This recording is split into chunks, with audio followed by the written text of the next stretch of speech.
ကောင်လေးကဘွဲရလေးတော်ပါတယ်တဲ့တောက်တတ်တာလေးတစ်ခုပဲတဲ့ဘယ်တော့မှလူကြီးမတင်နဲ့၅ပါးမောက်တော့သူ့ဘဝသူ့တောင်မထိန်ကြောင်းနိုင်တာဘာပညာမှမတတ်ဘူးလက်မှတ်ပဲယူလာတာ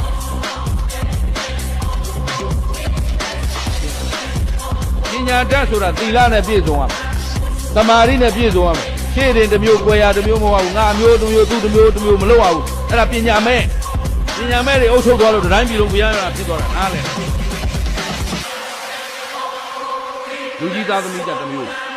လူကြီးမဟုတ်တဲ့ကောင်ကြတော့တစ်မျိုးဒီလေးအထိခံနေရလို့ဟဲ့အဲ့ဒါပညာမဲ့ဒီနေ့သူကိုယ်တိုင်ဒီဒဏ်ခံရမယ်ဆိုတော့သူမသိဘူးရှင်းလားအဲ့တော့ပညာတန်ဖို့ပညာရဲ့အထုံးပြပညာရှိဘာနဲ့ကြည့်သီလသမာဓိနဲ့ကြည့်သမာဓိပါထည့်ပြောလူတယောက်ကိုသေမှရှိကျူးလို့ပြောတာအဲ့ဒါပြောတာဘယ်ရွယ်ရောက်ဖောက်သွားနိုင်တယ်